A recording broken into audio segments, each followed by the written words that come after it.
What's up, guys? New episode coming out today. I am currently in the shop grabbing a drill bit, or I honestly might grab an end mill depending on what I can find, but we are gonna do a little bit of modification to the bagger today. I have an 07 Road Glide, and if you want to run a big sprocket, so anything bigger than I think 51 is what Vulcan offers for their dish setup, you're gonna have to either modify the frame, get a different swing arm, or what we're gonna do today is we are gonna countersink the lock washers into the sprocket. So that's why I'm grabbing a bigger drill bit than what I have at home here at work, or end mill, and then we are going to countersink the spacers into the sprocket, just leave a little bit sticking out. It's going to give us a little bit more space on the swing arm to hopefully clear those bolts at that point. So I'm going to grab what we need here real quick, see if I can't maybe get my hands on an end mill and make some light work of this, but let's see what we can grab here, and then we'll head home and countersink those sprockets.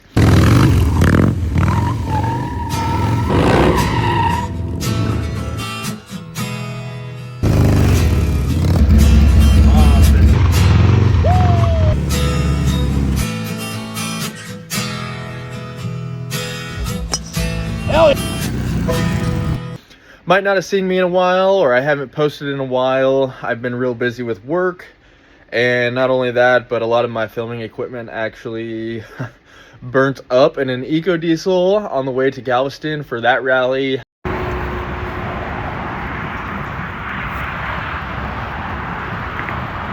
In November.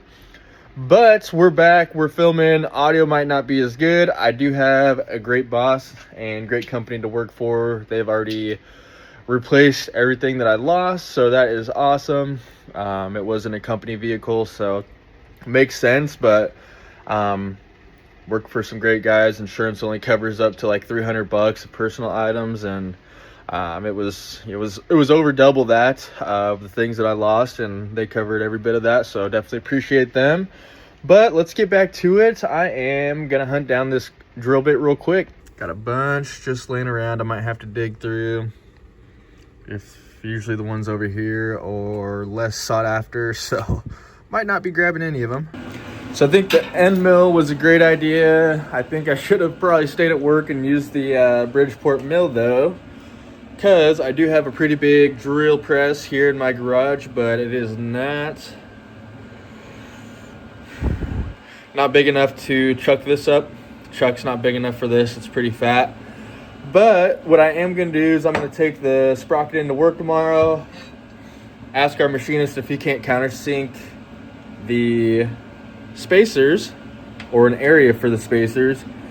And just for a quick example, I do have a rotor here where the bolts are countersunk, and I'm pretty much trying to do the same thing to give us a little bit more clearance with those sprocket bolts on the 07, because it sucks, you can't run a regular flat sprocket. So that's my goal here. Gonna get this 55 tooth to work, and other than that, I think I'm gonna get this sprocket sent off to our machinist, and I'm gonna show you guys kind of what I'm talking about. So here is a rotor just off the touring wheel, and see how that's countersunk. And once the bolts all are actually seated, about half that bolt face is countersunk into the rotor. That's pretty much what I'm trying to do with this. We'll probably be a little bit deeper on the rotor, but it's gonna work out, I think. Whoa, good news. Oh Lord. We just got the sprocket back, and we countersunk the washer. Our machinist here at the shop, Brandon, did a great job. I'm gonna flip the camera around, show you guys, and then we are gonna toss this wheel, or toss this sprocket on the Hoffman wheel I have. It's gonna be our rear that we're gonna run for the 26 season. And then I'll show you guys kind of how much more clearance we have. It's the thickness of the washer, but it's gonna be enough to be able to run this 55 tooth flat sprocket on the 07. So if you guys have an 07, you're trying to run a bigger sprocket, you could probably go to your nearest machine shop and take that lock washer with you, so they have a reference of how far to countersink it, how wide to make the hole, or if it's you don't have a machinist around your area, give me a shout, DM me on Instagram or TikTok, and I'm sure I can get you squared away with having this done as well for a very fair price. But here's what it looks like now. This is the Cruzy sprocket. It's countersunk, and that baby just sits right on top. Super slick. Back in the shop, it's a little cold. Told you guys I had that sprocket. It's countersunk, so now I'm just kind of fitting it up to the bike. I did not put every bolt in the actual through the sprocket and wheel just because there's no point. I'm gonna go get some fresh hardware. I did put 3 of them in there just so we can test clearance. I'll flip this camera around, kind of show you guys what we're talking about. So here we are. Got those washers and bolts in the wheels. And we're just gonna fit it up. I do have that Vulcan Works axle, so makes it easy adjusting and aligning that rear wheel. So there's the spacer, sprocket, chain, obviously, wheel. Not only were we having issues with those bolts getting close to the actual back of the shock bolt mount, but this part where the weld on the swing arm is, the bolts come across that, and they were hitting. Now we have way more clearance. That's awesome.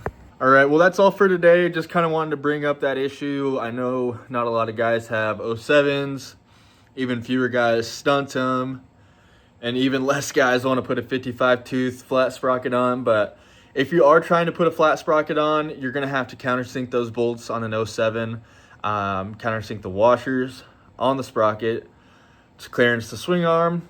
You might be able to get away doing it other ways, but I feel really good about this.